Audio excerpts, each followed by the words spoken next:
เนื่องในโอกาสวันสถาปนาสาธารณรัฐประชาธิปไตยปัตตสลาวครบรอบ50 ปี ภายใต้การนำพาที่มีผักสลัดส่งใสได้เปิดโอกาสให้กับภาคธุรกิจได้มีบทบาทหลายขึ้นในการพัฒนาประเทศชาติ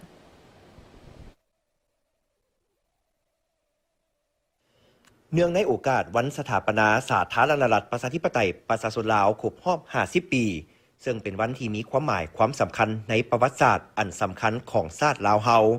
ดังคำสุภาษิตที่ว่ากินมากให้คิดถึงผู้ปลูกไปหน้าให้แนมคืนหลัง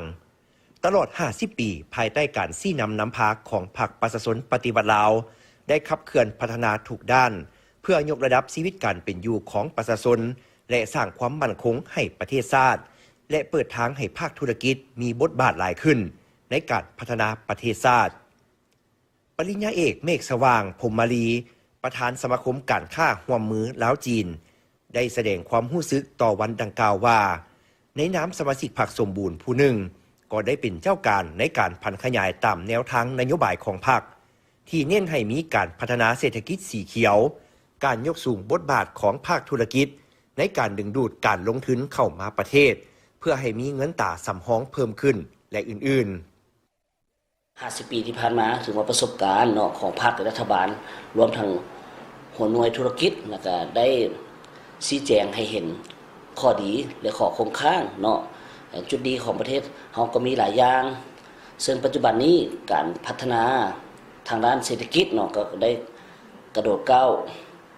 อย่างกว้างขวางโดยปัจจุบันก็ได้มีทางด่วนคือทางฮู้แหละเนาะส่วนทางรถไฟก็ได้สำเร็จแล้วเนาะในนามผู้หนึ่งของข้าพเจ้าที่ได้เป็นเข้าร่วมในการปกปักรักษาพัฒนาประเทศชาติเนาะในระยะที่ผ่านมาข้าพเจ้าก็ได้รับใช้ชาติโดยทางด้านกีฬาก็ได้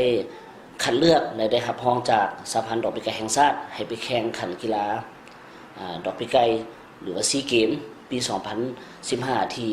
ประเทศสิงคโปร์เป็นเจ้าภาพและกับในปี 2023 ข้าพเจ้าก็ได้เป็นตัวแทนของคนลาวนักศึกษาที่ไปเรียนศึกษาอยู่ที่สป.จีนโดยได้เป็นคนลาวคนทำอิฐที่จบชั้นปริญญาเอกอยู่มหาลัยเซี่ยงไฮ้สป.จีนได้จบชั้นปริญญาเอกสาขาการบริการการเงินและดิจิทัลที่ทันสมัยเนาะและหนึ่งในนั้นข้าพเจ้าก็ได้เป็นผู้ริเริ่มและก็ได้เป็นผู้พัฒนาและนำใช้อย่างสำเร็จในการหันไปทันสมัยเนาะว่าเรื่องการเงินดิจิตอลทันสมัยในโครงเขตของการเงินการธนาคารซึ่งก็ได้ถูกต้องและก็ได้ปฏิบัติตามแนวทางของภาครัฐบาลที่ได้วางออกให้เนาะสุดท้ายนี้ข้าพเจ้าขออวยพรให้พรรคประชาชนปฏิวัติลาวจงสืบต่อหนักแน่นนำพาประเทศชาติให้บรรลุสู่สังคมนิยมยังมีไซพร้อมทั้งพังขยายตามแนวทางการเปลี่ยนแปลงใหม่ให้ปรากฏผลเป็นจริงพร้อมนี้การนำพาของพรรคประชาชนปฏิบัติลาวด้วยวิสัยทัศน์และแนวทางที่ชัดเจนธุรกิจจะยิ่งมีโอกาสให้ภาคธุรกิจในการลงทุนและสร้างเวียกเฮ็ดงานทำให้ประชาชน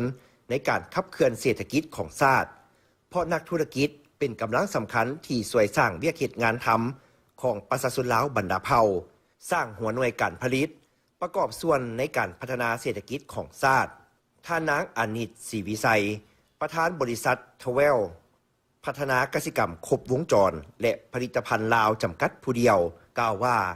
ตลอดระยะ50 ปีโดยภายใต้การซี่นำพาของพรรคในการสุกยู่และส่งเสริมเป็นทิศเยียงทางเพื่อเป็นบอดอิงให้ตนในการดำเนินธุรกิจเพื่อประกอบส่วนอันสำคัญในการสร้างเวียกเฮ็ดงานทำให้ประชาชนลาวบรรดาเผ่าประกอบส่วนพัฒนาประเทศชาติข้าพเจ้าเองนะรู้สึกภูมิใจหลายที่ว่าได้อยู่ครบรอบ50 ปีในการเฉลิมฉลองครั้งยิ่งใหญ่ครั้งประวัติศาสตร์ของประเทศลาวเฮาและก็ฉลอง3 วันประวัติศาสตร์ของพวกเฮาอีกข้าพเจ้ารู้สึกดีใจและภายใต้การนำพาของภาครัฐพวกเฮาเห็นว่ามีการขยายตัวหลายมีการสุกยู่ภาคธุรกิจให้พ้นเด่นหลายขึ้นบ่เพียงแต่ว่าภาคส่วนภาครัฐประชาชนลาวทั้งทุกคนพยายาม สุขอยู่ตนเองขยายธุรกิจขาดบ่ได้ก็คือพักพวกเฮานำพาซี่นำพวกเฮาให้มีความผาสุกมีความสงบพวกเฮาภูมิใจหลายที่ได้เกิดมาเป็นคนลาวเจ้านี่เป็นเพียงบางมุมมองของนักธุรกิจที่ดำเนินธุรกิจอยู่สาธารณรัฐประชาธิปไตยประชาชนลาวและได้ประกอบส่วนอย่างตั้งหน้าในการพัฒนาประเทศชาติและส่วนใหญ่ให้ความเชื่อมั่นว่า